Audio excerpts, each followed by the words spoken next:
Nemo Radio is on the air. A, B, C. A, always B, B, C, closing. Always be closing. Always be closing. Surely you can't be serious. I am serious. And don't call me Shirley.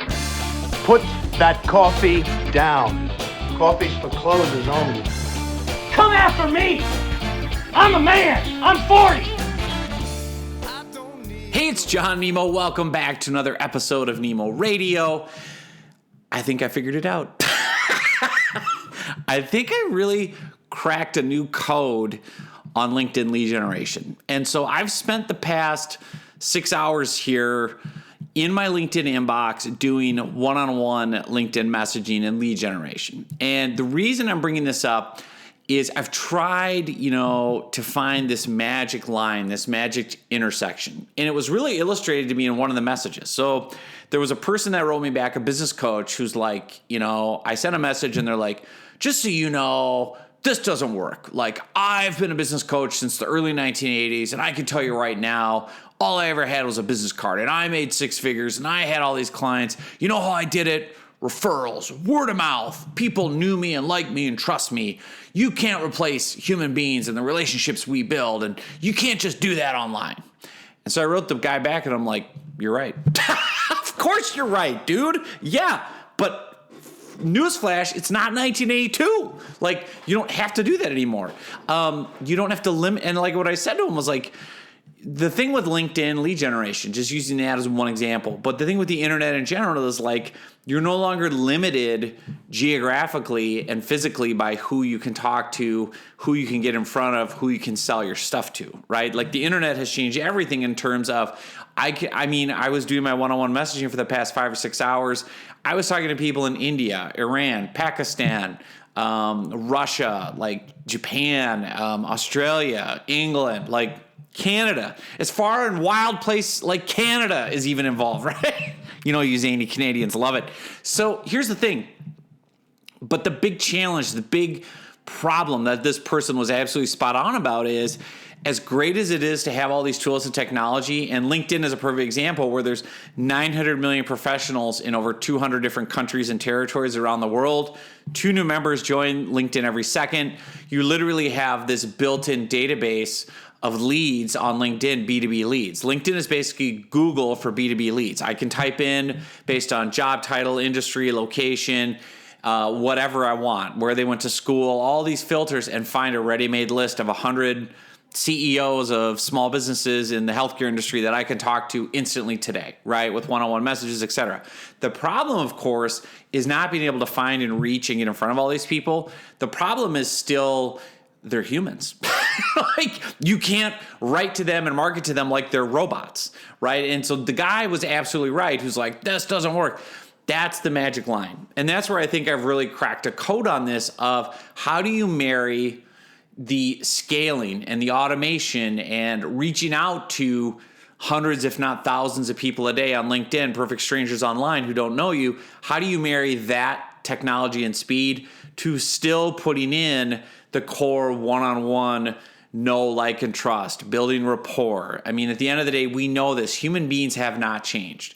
Human beings are still going to make purchasing decisions based on things like emotion and feeling a connection with the person selling it and feeling rapport and feeling like, yes, I know, like, and trust this person trying to sell to me.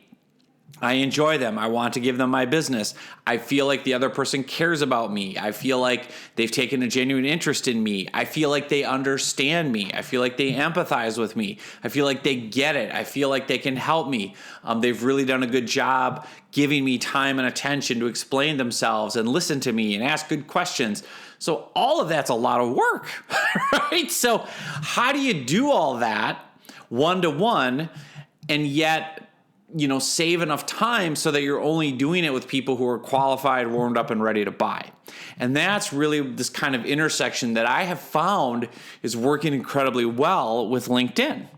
So let me explain kind of what my approach is and why it's working, and then how you can kind of replicate it. So basically what I do is I start with a product or service I want to sell. So for example, I want to sell done-for-you LinkedIn lead generation or a do-it-yourself online course on LinkedIn lead generation to business coaches or consultants or small business owners, okay?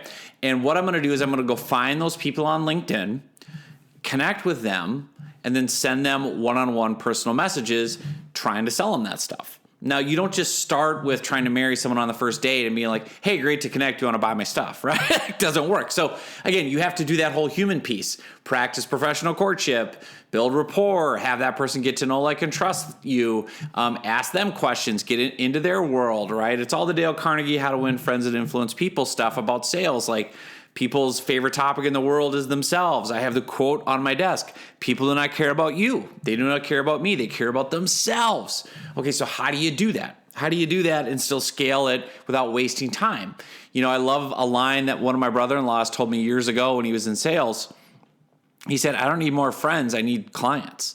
Because what happened was he had all these prospects just wanting to shoot the breeze or use his free tickets to a hockey game or have him take them out to dinner and take them out to a ball game. And he knew they had no intention of buying anything. He's like, I got enough friends. I need sales. Like, I'm going to save the tickets for someone that's a legit prospect so I can put my time, attention, energy into that. And it's not to say I don't like those other prospects, but I got friends. Like, I can't do this with everyone and still make money, right? And so I've never forgot that lesson and kind of figuring out, okay, if someone's not going to buy these things, are there other ways you can serve them? Sure, you can bottle up all your best free tips, bottle it up as online content and give it to them there, and they can go through it self-paced and get wins and all that and stay connected. But you don't have to spend all the time giving them one-on-one help and building deep personal relationships, right? You just can't do it.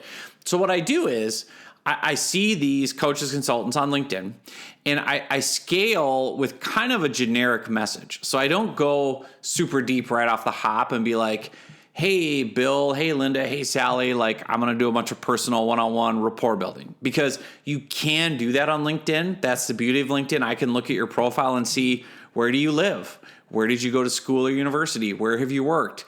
Do you do volunteering? Where did you volunteer? Do you have any passions or hobbies? Like, that's all on your LinkedIn profile. So it's brilliant, and it's built-in icebreakers, built-in rapport, built-in ways to get people to talk to you, right? But I don't do that right away. What I do instead is I try to qualify people. And what I want to do is see, are you even interested in this topic?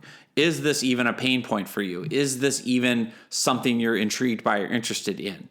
If you say yes, then I pivot into more one-on-one personalized engagement or rapport building. But if you say no, I save myself the time, right? So for example, I'm doing LinkedIn messaging today, and I've had several people be like, coaches and consultants be like, actually, I'm getting ready to retire. So I'm not going to spend a bunch of time bantering with them and talking about their life and one-on-one when they're retiring. They don't need clients. They're not going to buy anything from me. What I do instead is wish them well. Hey, that's awesome. Congrats on the retirement. You know, what are you going to do for fun? Hope you enjoy yourself. You know, job well done. And then I move on to other prospects, as opposed to doing the deep dive, looking at their profile, talking about where they live, getting into their life story, right? Which is nice and altruistic, but not for business.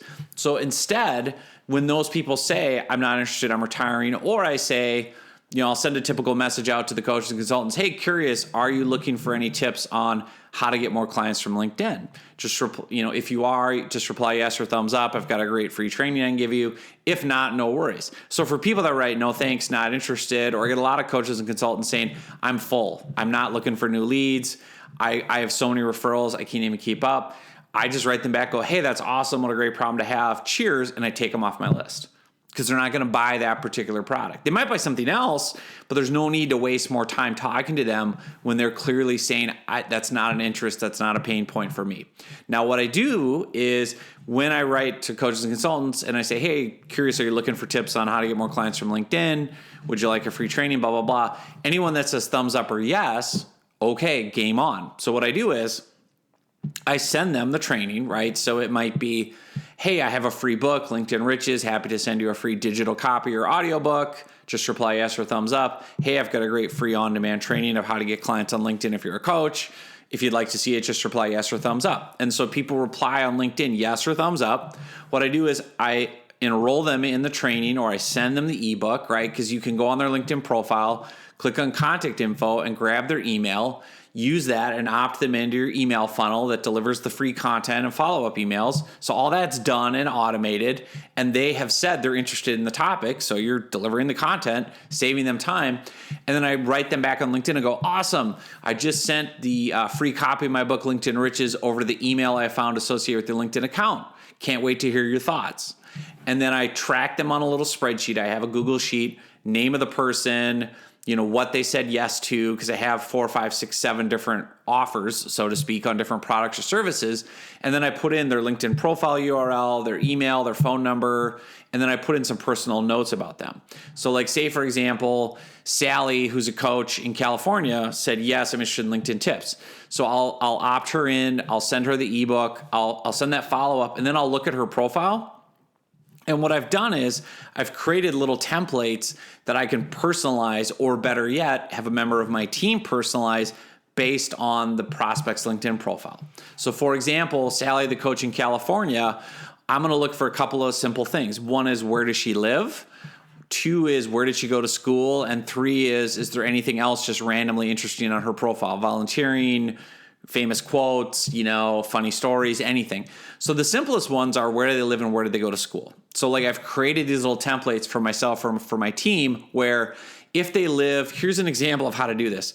I live in Minnesota, which is a frozen hellscape, right? So again, right now, as I look out my window, it's like, negative whatever, and there's snow, and 6 months of the year it's freezing and miserable. It's like living on Hoth from Empire Strikes Back, okay? So if I see someone in a warm weather climate, California, Arizona, Florida, here in the United States, or Costa Rica, like I've been connecting with people in Costa Rica, I'm like, man, you're living the dream.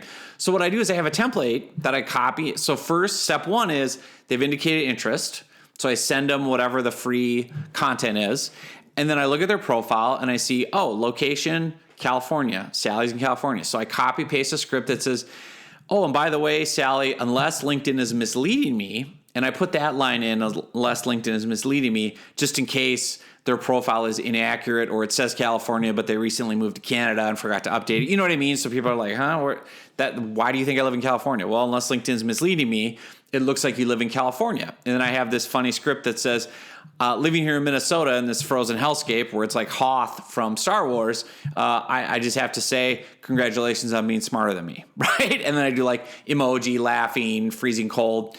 And I say, how do you like life in California? I bet you don't miss, I don't say anything more like, bet you don't miss winter, because I don't know if they've always been there. But that's just a little icebreaker. Copy, paste, fill in the blank, warm weather location. Unless LinkedIn is misleading me, it looks like you live in California, Arizona, Florida, Costa Rica.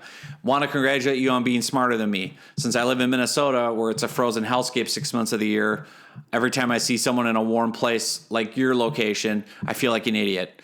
Why am I doing this to myself? LOL. Anyway, how do you like life in insert location? And what's happening is, guess what? People respond.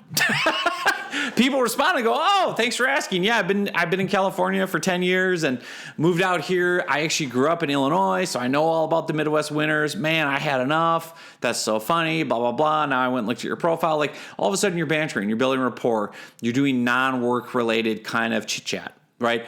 But you also know they're interested in your stuff. So it's worth your time to keep riffing and building rapport. And with LinkedIn messaging, one-on-one messaging, it's real time. So it's like sending text messages or instant messages. And you can do animated GIFs, and you can do personal videos, and you can do audios. So there's so many ways to really quickly put together that one-to-one, face-to-face type of relationship online. But the key is you're only doing it with people that raise their hand and said they're interested in your topic to begin with. Then go deeper, then do the one-on-one messaging, and better yet, template your one-on-one personalization. So I've got warm weather location. Another one is if they live in Nebraska, here in the United States, that's where my wife is from. So I have a whole little script I write whenever I come across someone who their profile says they live in Nebraska. I go, oh, hey, cool, my wife is from Omaha. I know state law requires me to say go big red.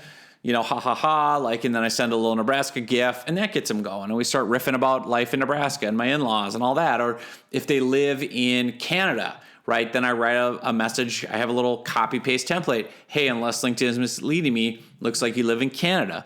I assume it's Canadian law that you have to love hockey, LOL, emoji, whatever. I say, growing up here in Minnesota, I'm a hockey fanatic. Here was my favorite team growing up, the Minnesota North Stars, and now I cheer for the Wild. So do you have a favorite team, ? And then I say, or are you the rare Canadian that actually could care less about hockey? Laughing emoji. People write back. They write back and they either say, yeah, actually, I'm a huge Canadians fan. Man, I remember the North Stars. And then we start bantering about hockey, right? That's comfortable for me and the prospect of saying, yeah, let's riff about hockey. Oh, and by the way, they're reading my book on LinkedIn. Or they might laugh and go, yeah, I'm actually the rare Canadian who could care less. I can't even skate. And I'm like, hey, cool, that's awesome. But they're engaging with me.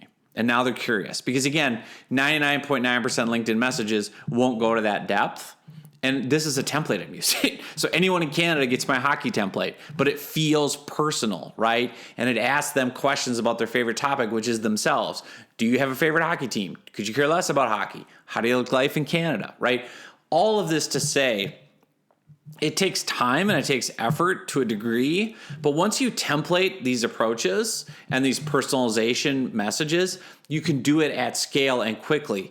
And then based on how people respond to that, you can go deeper and deeper and deeper. Oh, cool. You used to live in Illinois. Well, actually I was born in Illinois. Oh no. I had this exact conversation today. There's a consultant in California. I messaged her my warm weather script. Why do I live in Minnesota? Ha ha ha. You're so much smarter than me, live in California. She goes, actually, I was born in central Illinois.